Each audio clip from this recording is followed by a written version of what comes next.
welcome to Mad Exotics. I've got one big thing I want to get off my chest before I go into kind of a more sad topic, and that's going to be the fact that I'm taking monetization off of my videos.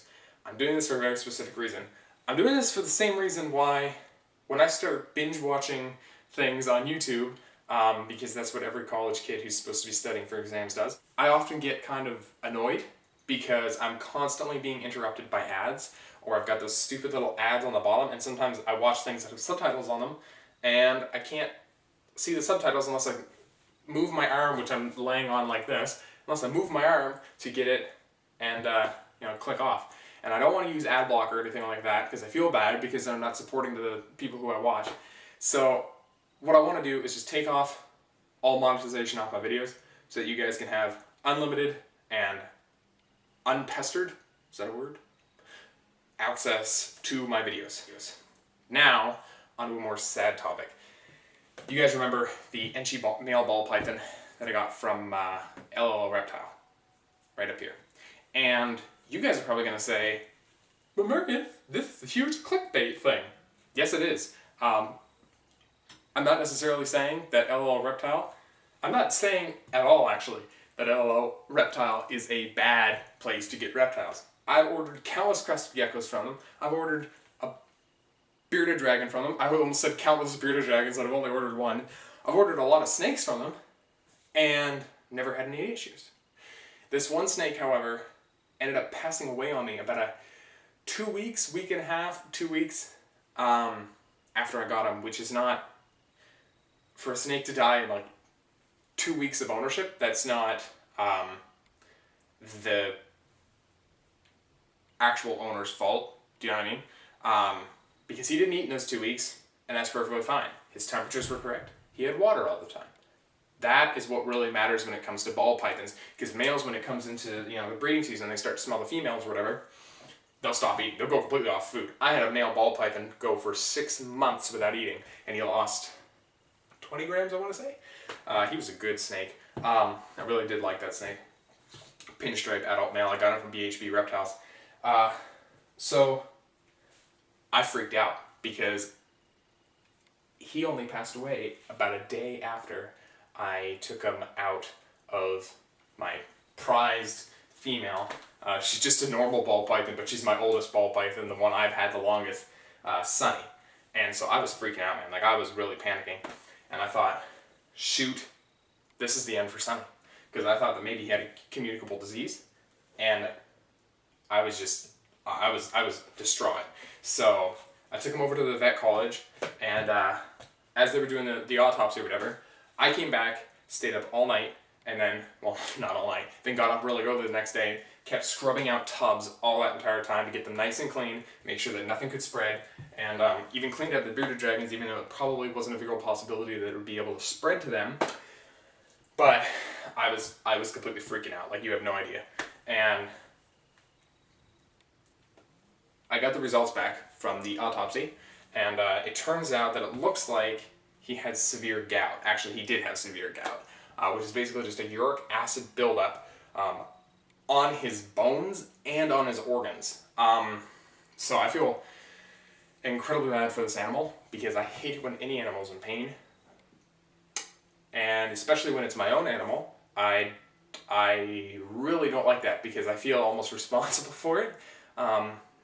Even though, like, there was literally nothing I could do. He wasn't showing any warning signs. Like, if you look up in the video, it's not up there anymore. If you look down in the description and you click on the video, you can see that his tongue's moving perfectly fine, his eyes are perfectly clear, there's no discharge or anything like that, his vent's clean, there's nothing wrong with that snake from the outside, but it looks like his kidneys are failing the entire time I owned him.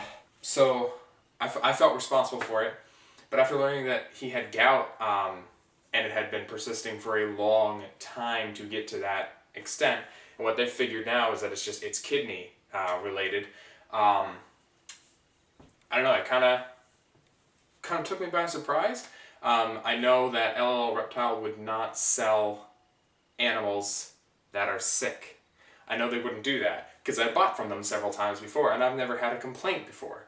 The only complaint I had with them sending him to me was that they didn't put a heat pack in the in the box with them, and the video for that is linked down in the description. But I mean, aside from that, I've never had an issue with them, and this was really strange. But I want to tell you that I am in contact with them. This is quite a couple weeks after the event. I feel bad because I've just been super rushed getting everything done. I'm in college, so I'm in the exam season right now. I'm cleaning out my apartment because I got another big announcement I'm gonna make. Probably in the new year, I'm gonna make this big announcement, real big announcement.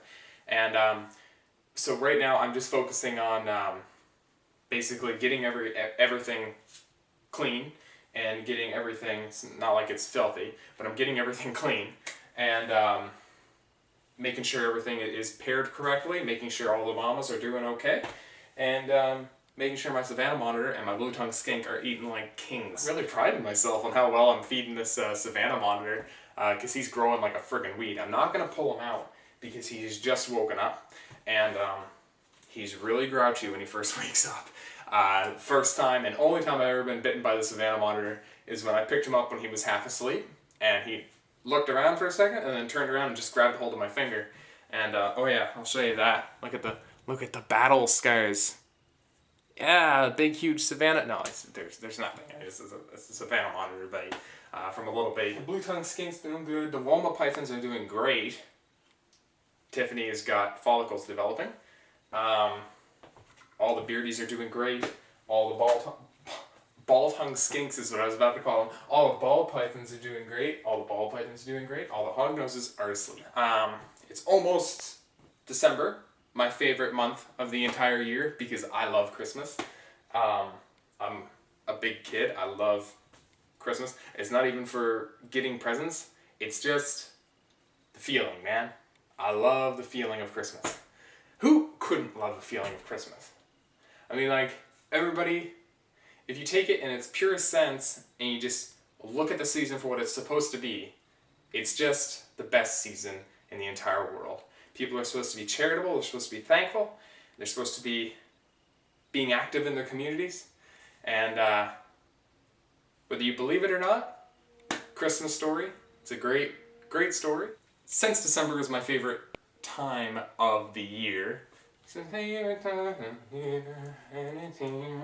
I am going to give you a couple of hints to help get into the Christmas spirit as much as I am in freaking June. I just get second, like we're less than 6 months away from Christmas, I'm just pumped for it. So watch Elf, watch Christmas Vacation, and watch Muppets Christmas Carol. Those are all staples at my house, and we love watching them. Don't watch It's a Wonderful Life because that's going to put you to sleep. Don't watch Christmas with the Cranks. I kind of like the movie. I think it's good, but if you're not really into the Christmas spirit yet, it won't really jive with you if you're not really in the Christmas spirit. I'm going to be totally honest. Where did this conversation go from talking about a dead ball python to Christmas with the Cranks? Anyways, so I just want to tell you guys, sorry for not posting on here in a long time. And basically just, I'm going to try to get back into weekly filmings. It's going to be hard because exam season is coming up. I'm actually already in exam season. All my exams are done on the 14th of December. So after the 14th of December, you can probably bet your bottom dollar, bet your britches, that I am going to be posting once a week until like January sometime. And then even after that, I should be posting every week. Next video should be about bearded dragons. And I know I've made a couple of videos about bearded dragons before, but I love bearded dragons. Come here, I got a secret for you. And Nicole is gravid. Really cool stuff's happening with my my bearded dragon pairings. Pretty excited about it. Tune in next week to see everything you ever want to know about bearded dragons. No, I'm just kidding. Tune in next week to see what I'm doing with my bearded dragons. And hopefully some care tips. Yeah, some care tips. Some, what am I feeding them? How often am I feeding them? By the way, every single day. No, I'm not going to start ranting about it now. Anyways, hope you guys have a wonderful day.